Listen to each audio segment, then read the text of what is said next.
to Eric's podcast. Dive into conversations about life, family, and business with your host, Eric. Whether you're looking for practical advice, personal stories, or just a little inspiration, Eric's got you covered. Tune in every week to join the journey and get ready to elevate your game. Now, here's your host, Eric. Hello, ladies and gentlemen, and welcome back to another episode of the Eric's podcast. I am your host, Eric, and joining me in the studio today is Kaylea, who is a master's in psychology, has over 14 years of experience in coaching women entrepreneurs to grow and build their businesses through communities, masterminds, and courses. Thank you so much for joining me in the studio today. Good to have you. How are you doing? Oh, I'm doing really good. It's been I'm an doing awesome great. year so far. How are you doing? What have you been up to this week that's made it awesome? Any like breakthroughs or goals that you broke this past week? Yeah. So I recently opened up a free Facebook group for women entrepreneurs because I really wanted to spread some more knowledge and wisdom to them. And we just went and did our first live with the group, and it went really well. And so I'm really excited. Next week, we're doing another live, and it'll just continue to go from there. And at the same time, we decided to start actually launching a product for a client. It's going really well with them as well. So it's just been I love that. Really productive. You must feel so like good creating. Right now. So, like yeah. You must be like at that high.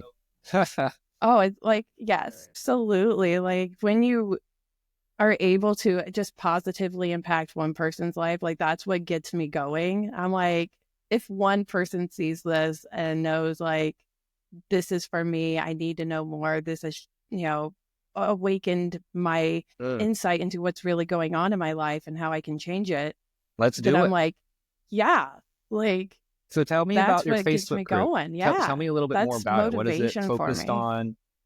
What kind of drove you to want to create this group, and like what's the goal for it, that kind of stuff? Yeah. So it's, as I said, for women entrepreneurs, and that's, obviously a personal thing for me, is that I love helping other women grow their businesses, succeed, change their lives around. And that involves everything from getting out of unhealthy relationships to actually looking at how their business is structured, what they could do differently in their business, how they can better show up for themselves, their family, their clients. And so I decided I really need to get more information about this out there. I really want to help more people learn. And so the Facebook group came about because I discovered that I was living my life incorrectly for very long, in that I live it on a 24-hour cycle day. So the general male day. Whereas with women, our hormones get us fluctuating in our energy and our focus all throughout the month. And instead of actually taking the time to slow down when I needed to, I was still, chugging out work that I had set up weeks prior, and found out that I was exhausted. I was approaching burnout and overwhelm. I kept feeling like I had to continue to produce work and chug it out and be super efficient and productive. And I just found I was exhausting myself more and more because my body was literally like, hey, I need to rest. Yeah. And I'm over here like, screw rest. I'm going to just put out more work.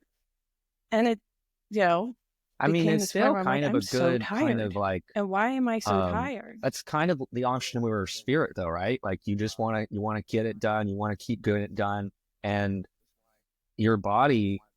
And I have never thought about it, of the difference for women versus men in terms of the hormone and the cycles and all that. Never actually thought about that. That is a very, very good point.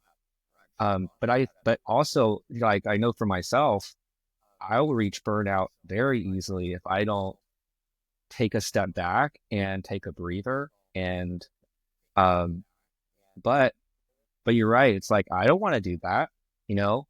like you almost have to, what do you have to do? Like do you have to like trick your brain or something to be like, it's okay to take a break. It's actually better for you to do that versus keep going. But how do you do that? Oh, you block it out in your calendar. You make it real. Like this idea of like a break sounds really nice. And then you get into the entrepreneurial spirit. You're like, I have so much to do. There's always more to do. And so you're like, if I'm not working on my business, then am I really wasting time? I shouldn't be taking time to play video games. I should be working on my business. I shouldn't take time to go out to the social event when I should be working on my business, right? And it becomes so easy to just only work on your business and everything else starts to fade. And that can be beneficial when you're, going through a hard point and really need to ramp up your business success. I understand being like, I'm going to focus on grinding at this point so I don't have to do it later. That's understandable. But if you don't actually block out your calendar and say like, take a freaking break, True. it's not going to happen, right? It's going to be like that side thing. Oh, I don't need to take a break. I'll take a break later. Yeah. But later never comes.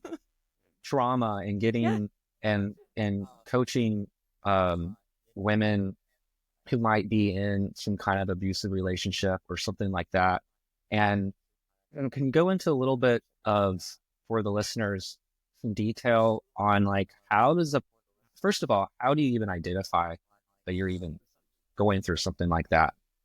And then second, I would say how, in your own like experience, how do you manage that, and how do you get a break away from that? Yeah. So first, awareness is really hard in this in domestic violence situations because it doesn't happen instantaneously. It is that they have built up such a love with you in the beginning. They have love bombed you. They're super supportive of you and your dreams. And then it's a little bit at a time where they start to separate you from your friends. They start to separate you from your family, your support system. Now you're only dependent upon them. And that's when the negative relationship starts to occur, is when they start treating you badly. They start calling you names. You guys actually start yelling all the time. They throw things at you. They put hands on you, whatever it may be, right? But you've spent years of them loving you. So this one time, I should just let it pass because I'm not going to waste the years of this strong love we built. In reality, that was all a lie. That was just so that they could get you comfortable to then do what they really wanted to do, which was control the relationship, control you in whatever way that means. And really taking awareness of going, what is love? How does love treat me? And anything outside of that, I'm not going to accept. Fall into that, like, so, because I would imagine that not all relationships start off with one or the other with this big theming plan of isn't it possible that that plan could occur at any point to where that starts to get steamy? But at the beginning, wouldn't you say that I don't know. But I mean, I can't assume that everybody starts off exactly like that, right? Like some part of it would be real at the beginning. At least you believe, both people believe that it's real, right? They might not know what their underlying intention really, really is.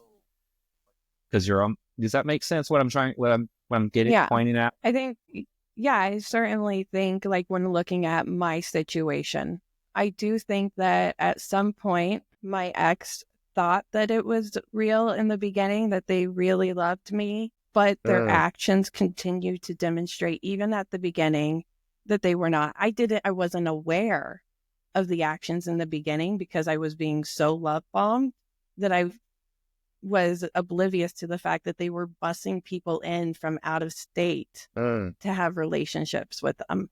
So it's like, in my case, he was scheming from the start. And plus, I just you have your own aware emotions of it. and stuff that are trying to tell you that it's okay, or don't worry about it. Yeah. And I come from a long line of trauma, and that like I had childhood trauma as well, which certainly shaped the attention and the relationships that I sought. And so I accepted that kind of love because I honestly didn't think that love was, the fairy tale love existed. I had no clue. I thought that doesn't exist. This is what exists. Fighting, that's how you demonstrate you love somebody, is yelling at them. Wow. That's kind of where I had come from. So I was accepting it for so long that it, was so easy, I think, to allow it to happen. And what really broke me out of it is going, this is not love, because I'm not being treated well. I'm not being treated like they actually love me. And if I continue to stay here, I'm letting it be known that that is Did the that love that I'm accepting. kind of trigger when you had your 2-year-old? I think you mentioned that in the bio here. Do you think that definitely kind of moved you into the question of what is actually love? Because this beautiful baby is loving me unconditionally, and all of this stuff, and that kind of like almost take the blindfold off in a way. Oh yeah, they came into the room while my ex was holding me down, screaming in my face, and my mom told me a story of where that had happened with my father, and my sibling had come in, and that's when she realized she needed to leave him. And so when it happened to me, I was like, girl, I am repeating this cycle, and my child is seeing this. My 2-year-old, they soak up everything, and I can't let them think that this is love, that this is actually how you treat someone, how you are to be treated. And if not now, when am I going to get out? Like, that was like the strongest point where like, I need to get out because my child deserves a way better example of what this is. So it wasn't even really for me. I wasn't like, I should get out because I deserve love. It was, I should get out because my child deserves to see what love is. So take me through, were you at the same time trying to start your coaching career at the same time as all this was happening? Yeah. So when I left, I had a 2-year-old. I was like, I have to figure out how to actually care for my child by myself. I had been so isolated. All the money was stuff that he had brought in. I had helped him run his business, but he managed all the money. So I didn't have anything. And I realized like, I need to be able to take care of my child, but not sacrifice the time that I have with them because they're so young. And so I decided like, I need to actually look at the virtual route. And that's when I found Upwork.com. And it's what got me started as a virtual assistant until I learned everything I could about business operation management and was able to rebrand myself. I made over $100,000 on that website. It's super important. Like I love it. And so I'm always like promoting it to people. Like, if you want to get started, do it this way. This is how I was able to get started. And now I've built up a 6-figure business. I help manage multiple 7-figure businesses. And it all came from that need of being like, I want to actually be with my child and still financially care for them and set a good example. And now, because I mean, I have 2 kids. Before we had kids, I've been an entrepreneur for a long time, and I built different projects, stuff like that. And I've always been the type of what we were talking about at the beginning of just the grinding. I have the idea, I have the project idea, and I go for it. But now with kids, I realize I can't grind as much. I can't work as hard. I need to figure out okay, this is work time. This is, kid time. And the business that I'm currently starting, and it's been about 3 years. The first year I thought, oh, I'm just going to grind it out. I'm going to get it all done this first 6 months, and then I'll do the work-life balance thing. And I ended up missing a lot of my 1-year-old's first things, which I completely regret, obviously, now. But yeah, how do you, as a single mom, how do you deal with all of that, especially with a 1-year-old, 2-year-old? Yeah. I'm very thankful that I had support with my mother. I had moved in with her when I left my ex, and she provided me with so much assistance in caring for my child while I was working. So we kind of, it's like a tribe thing where we actually took care of the child together, and it allowed me to do what I needed to do to build up the business. So I'd say like find some form of support network, whether that's a grandparent, a sibling, or even, utilizing temporary daycare. There's like short-term daycare where you can drop your child off at like a play arena for a couple of hours and then pick them back up. And during the time you could be working. What I do now is I set time in my calendar where I'm done working. That's it, period, done. And during the other times, if I'm not on a podcast or a client meeting, I'm in the family room with my children. And sometimes it is, I will be working and we'll be watching a movie together. So I still, have my laptop there. I'm still working, still being productive. But then at a certain time in the day, laptop gone, so that have actual dedicated time. Because like I said, you can always find more to do always in your business that needs to be done or added or fixed, or support that you need to go answer. That's true. Have you ever had to deal with like imposter syndrome or anything that like, because I mean, going through that entrepreneur, kind of getting that whole thing started, never having zero experience, and because were you mostly a stay-at-home mom at the beginning, so you weren't working in the business world at all, is that right? Or so I can imagine that would have been pretty scary on some of his first business. step, getting out, putting yourself out there. Yeah, so it's an everyday battle, I think, for most entrepreneurs, is that there are these thoughts there that are kind of going to keep you living small. They're the small thoughts is what I call them, where they're like, oh, you shouldn't do that. Somebody's already done that. It's not worth my time. Yeah, someone's already done it, but I've not done it. Yeah. That's true. But I've not done it. And I'm a unique person, and I have unique experiences, unique point of views, unique knowledge. No one else has my certain mixture of magic for whatever I want to go after, right? And so while someone may have already been in the industry doing what I'm doing, they have their own little mixture of magic, and it's going to attract people that need that magic from them. And my little mixture of magic is going to attract people that need that magic from me, right? And I'm doing a disservice by letting those small thoughts keep me living small, because it means I'm not putting myself out there. I'm not helping people who need to be helped, because I let fear get in the way, a fear that's irrational, a fear that's not there to keep me alive. It's just a fear that's like, you know what, you shouldn't do this because someone might make fun of you. Someone might, if you're Taylor Swift, you could be Taylor Swift and there are still people That's true. who don't like you. You could be one of the most successful, performing women in the world, and there are people who still won't like you. And so what I say is like, screw those people who don't like me. There's always going to be people like that, but there's going to be people who really need what I have to give.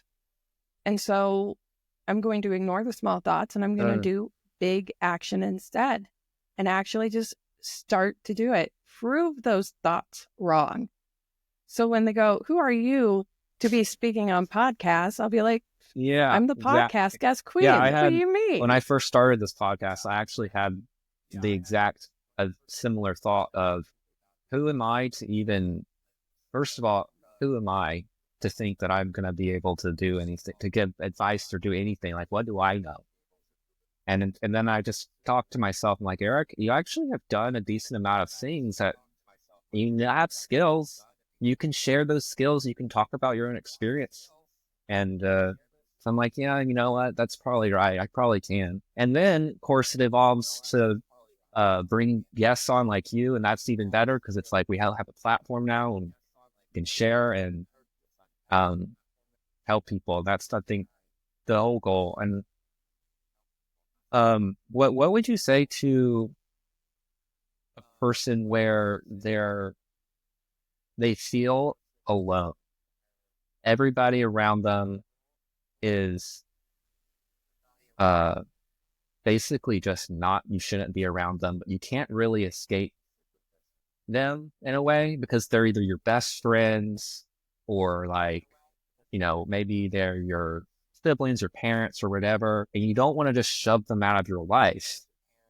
But when it comes to supporting you and trying to, because maybe they have never been an entrepreneur and you are the first one in your family, you're trying to build something and they are just, they're like, you need a stable job. And why are you trying to build this? Why are you trying to do this? What would you say to that person? Because I know that's a lot of people. Yeah. And there's always going to be someone who like is going to be the naysayer for your big dreams. And entrepreneurship is Yeah, that's crazy. true. You have to be crazy to be an entrepreneur. I mean, but that's the fun in it. Like, yeah, okay, I could go work a normal job, but then I don't get to, enjoy the comfort of my home. I don't get to be able to set up my schedule to take a week off once a month just because I want to. I don't, have that kind of power over what I get to do. But there are people who don't understand. They don't get it. And even taking somebody who's been an employee all their life and try to change them into an entrepreneur, they still have this employee mindset of, I have to say yes to everything. I can't narrow down. I have to, whatever it may be. It's like, look, you have a certain power as an entrepreneur that you don't have elsewhere. The issue does come with support. So what I do is I find it. I seek out support. I go and look at where the success is happening, and I sit myself at the table because I want to surround myself with incredibly successful people, even though sitting at that table, I feel like an imposter. I feel like, well, these people are doing like 7 and 8 figures. Who am I to sit at this table with them, right? But I know that by actually surrounding myself with those kind of people, I'm accepting that into my life. I'm kind of gravitating that abundance to me. I am soaking up their knowledge, their experience. I'm getting to utilize my voice at the table, so I'm building my own confidence and reassurance. I'm networking with those groups as well. So I'm making relationships with incredibly successful people because I know that by being around successful people, I'm more likely. That's why your Facebook group is so great. When you surround yourself with people, because women can go over there and they can get away from the naysayers and get encouraged. And exactly. And I'm guessing you have, like, you said live stream. Can you go into what was the live stream about, and what's the next one that like what do you hope? What do you do on those live streams? I guess is what I'm asking. Yeah.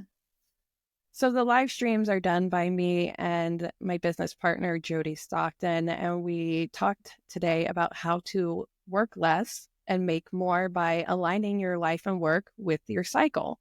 So essentially taking that week off during menstruation cycle to actually rest and to start looking at your long-term goals, and then what to do in each phase of the cycle to really set yourself up for success. Like the follicular, right after menstruation, we start to have a boost of energy. So it's really good for creating projects. So we go create 3 new projects that align with your long-term goal. The week after that is huge boost of energy and communication. So what we do there is we're like, that's when you start launching your product. That's when you start networking with other people, because that's when you're in that area of power. The week after that is where we focus on detailed tasks.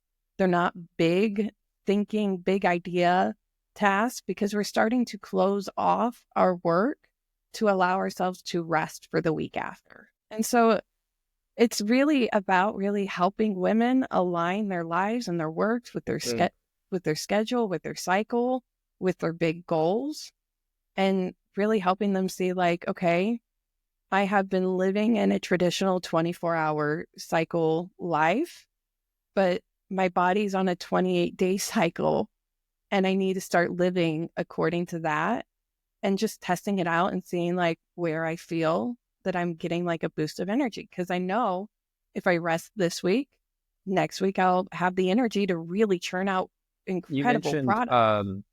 coaching, and you have a master's in psychology. Do you think that your master's in psychology has helped you in terms of being able to help others and also understand what's actually going on emotionally and within, the brain and everything? Oh yeah. So I even took a class on how to like pick out lies as well. So it's like I got to actually understand how the brain works, how people work, what motivations and fears they have, what actually works with them or against them. And so I'm able to utilize that to really help my clients by going, hey, this is coming up for you. Let's try and make this mindset adjustment. Because a lot of it as entrepreneurs, our minds play a big role in it. We like to tell ourselves all these kind of ideas like, I can't take the True. week off. When in all reality, yeah, you probably can. In fact, if you can't take the week off and your business continue to succeed, then maybe that's something to look at. Maybe you need to adjust your systems and your processes or, delegate more efficiently so that you can take that week off. Because, you should be taking time off, especially as an entrepreneur. You need to enjoy what you're Yeah. working so hard And not for. get burned out, because deep down that if you burn yourself out, that's worse because you're taking such long, at least for me, I'm taking a much longer break at that point. Yeah, And I may not even pick the thing back up until a year absolutely. later, when if I had managed my time better, I could have, in taking breaks and utilizing that, I could have probably finished the whole thing, and it probably would have been successful. You mentioned coaching and into communities and courses and masterminds. Can you go into a little bit about what that means? What do you mean when you say you help businesses, you coach businesses on how to utilize like masterminds and communities and stuff like that? What do you mean by that? So we really help entrepreneurs, business owners fully create a course, a community, a mastermind. We help facilitate it. We help manage it. We build it completely out. And basically what that means is if you're an entrepreneur, you likely have some incredible knowledge, some skill that you can turn into a product. And that product could be a low price product. It could be a high end product. So we've created courses that range from anywhere from $17 Wow. to $25,000 and above. So like you can actually have people come in and join year-long masterminds and have recurring revenue where you just show up once a week to support this group of people, and it covers all of your expenses, all of your, and everything that you need to actually have your dream life. Instead of, the normal traditional grind of things of serving one client at a time. And while that is wonderful that you can dedicate incredible time to one client and see huge growth in that one client, it's not very scalable. And so in order to make a bigger impact with more people, courses, communities, masterminds are the way to go, especially in today's age after COVID, where it's like connection is so incremental to people's success. And we've seen a lot of our students go, we really love these courses. We really love this mastermind I'm in, but I kind of missed that in-person connection. So we created quarterly in-person events and facilitate that kind of connection for them as well. And what we've seen is we're creating really loyal clients who come back again and again. They spend over $100,000 and are still there paying more money to continue to be a part of this mastermind because they continue to see the value out of it. So one of the big things we do is we coach actual entrepreneurs and coaches on what to create their course or mastermind around, how to actually create it. We help them create it. So we'll actually do done for you creation. But a lot of it is that mindset first of, oh, no one's going to want to pay $25,000 for my mastermind. Who wants to pay that? When it's like, I've literally sold one of those memberships for a client this week. So it's like, it can actually happen. It's just, we need to adjust our mindset to that it can be done. And then we go into, well, let's make it happen. Let's actually get it done. And then we start looking at how do we improve it, make it better, because learning is a consistently evolving experience. I have knowledge in actual curriculum development and classroom facilitation. And what we've seen is each class is generally different than the next class. And so finding a way to create a course that actually accommodates multiple learning styles has been incredibly beneficial as well, providing resources that make it more accessible to people.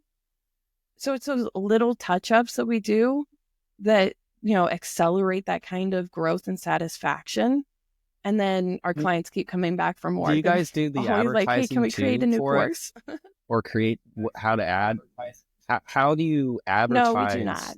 A mastermind? Do you already need some sort of following or something like that on your socials and stuff? Or is there like a method, I guess? Because I've always been curious, because I've bought masterminds. That's how I learned e-commerce and stuff back in the day. And they were extremely helpful, very helpful. I mean, I was successful because of them. And, I was in a Facebook group, and it was great community. And we were all paying to be in there and everything like that. And he would do the main guy would do lives and stuff.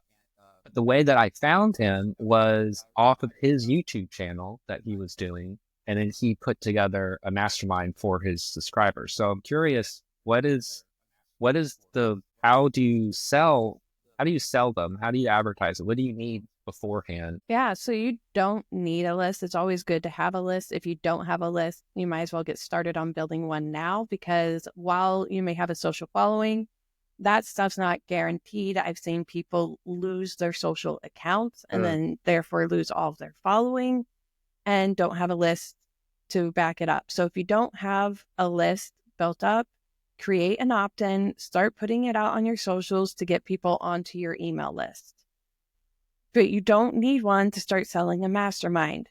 You know people. You can likely reach out to people and say, hey, I am running this mastermind. It does this, this, and this. Would you be interested in learning more? And then jump on a call with them and talk to them about it. And realize that each call is an opportunity for you to learn, not necessarily for you to go like, oh, I succeeded or failed, but it's an opportunity, because the first call, they're going to start throwing out different objections as to why they may or may not be able to join. And then you'll start to learn like, oh, this person threw out this objection.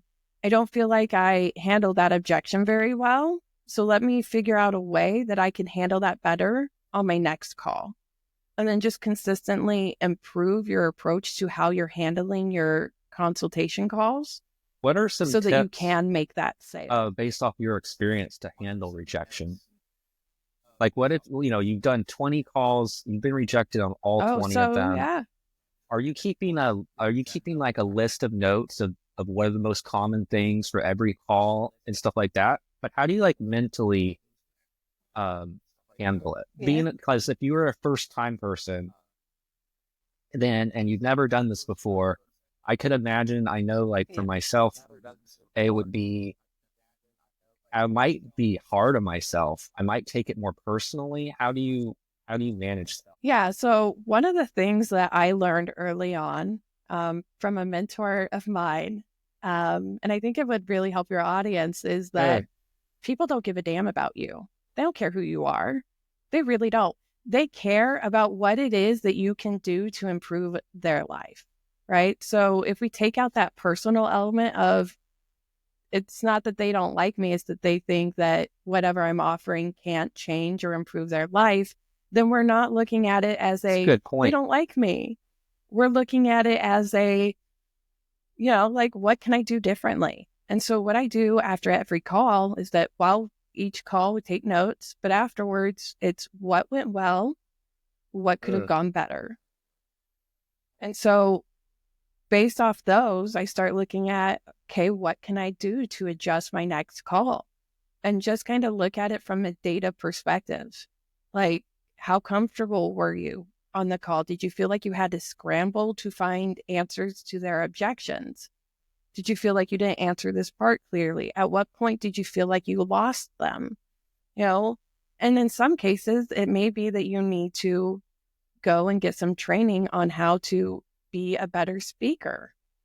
And so maybe you go and you learn that and you're like, okay, now I feel more confident in speaking.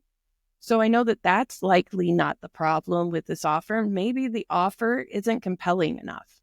Maybe I need to add in a couple of things that really attach to the needs of my client. Because I think a big thing with people in entrepreneurship is that we go, I have this amazing product. I know people need it, so I'm going to sell this product to them. The problem is we're supposed to be selling a solution. And generally, the solution may contain your product, but it may not be what the person buys. Like, the person probably buys this other big idea solution from you, and you give them the product because you know this is what you need, but I'm selling you this. So it could be like, I'm selling you how to be an incredible speaker because you want to speak on stages. And people are like, yeah, that's really great. And then you're like, okay, but in order to become a really great speaker, you need this product. And so then you give them the product that you've created, that you've sold them through this idea of become a better speaker. And this product may be how to have more confidence on stage. But people are like, I don't want to have more confidence on stage because I'm not even on stage. I can't see myself on stage. But if you say become a better speaker, they're already in that mindset of, I want to speak. I want to get better at it. So they're more compelled to that kind of product than become more confident. Because you're also giving them the emotional answer also within that. Because if they are not confident in speaking, they know that, but ultimately they do want to be on stage. You're solving a problem while also giving them that emotional type of problem solved also at the same time. Right? And we're all emotional buyers. Everything that we buy is for some side of like solution to a problem, essentially. Yeah, exactly. Like even your cleaning a wipes mentor of mine is a solution to a problem. Masterclass. He said that you don't sell the facts, you sell the emotion. That's what you solve. Like, I was selling headphones at the time, and he's like, "Listen, you don't sell that your headphones are this much battery life, this waterproof, this stuff. You don't sell that. You sell you'll get more time listening to that favorite thing without your thing dying. You'll be able to jump and swim in the water with these on. You're selling an experience and an emotion of feeling good." And once I tried that, like once that went off in my mind, that was absolutely. Like, first of all, it was a game changer for advertising. That was huge. And it was then every other product that I made after that, instead of focused on the features, I focused on first, like who uses this and what emotion are they feeling? And then how do I address those while stringing in like the factual stuff, but change that to emotion. And it worked incredibly well. And I tried to apply it to like services too, but I'd never heard it come like the way that you put it, because that solves the service problem. Because with services, I found that it's harder just to go straight to the emotional. You have to tie it. And I'm going to try that with you, what you mentioned with the going on stage, because that would definitely work in terms of solving the emotion and having the practical added on. That was really good. Yeah.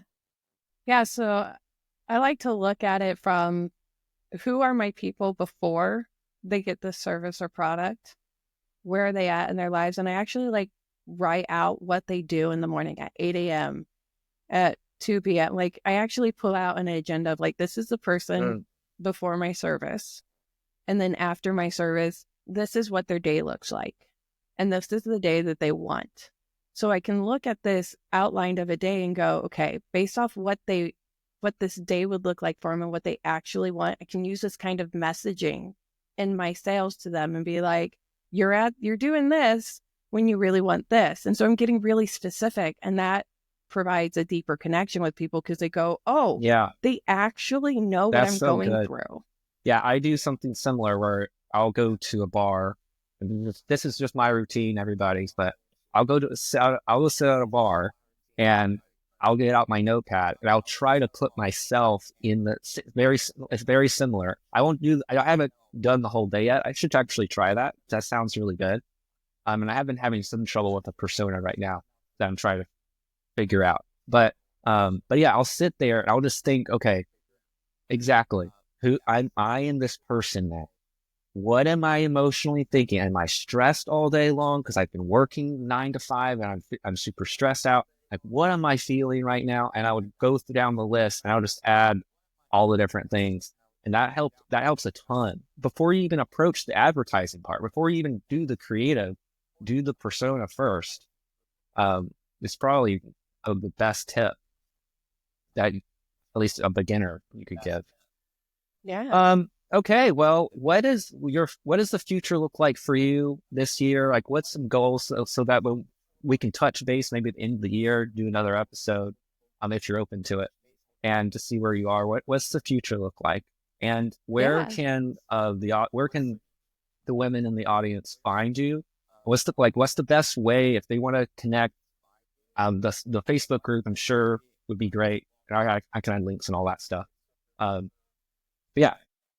Yeah. So this year, my goal is to get on to 50 podcasts. I have already done 18 You're on a good track so far this year. So we're already chugging on a good roll. I wanted to do 3 virtual summits. I've already done 1, and I want to speak on 1 public stage, which I may or may not put on myself. We're kind of throwing around the idea of maybe doing a women's retreat and actually putting on an event. Yeah. And so if you're interested in learning more, you can find me at managebymagic.com, where you get a free consultation call. Is the Facebook group linked to that? Just kind of see where you're at in your life and where you want to go. Okay, cool. Yes, it will be on managebymagic.com as well. So you can go in there and find our Facebook group, join for free. We do free weekly live calls on various topics to really help you build your dream life. Thank you so much for joining me on this great episode. I thought it went really well. It was very fascinating to get to know you. And I think the audience is really going to be, thrilled about it. Love to have you back on at some point, maybe near the end of the year, maybe next year. We can see where things are. Thank you so much. Yeah. Have a good one. Thanks. Thank you. You too. Welcome to Eric's podcast. Dive into conversations about life, family, and business with your host, Eric. Whether you're looking for practical advice, personal stories, or just a little inspiration, Eric's got you covered. Tune in every week to join the journey and get ready to elevate your game now.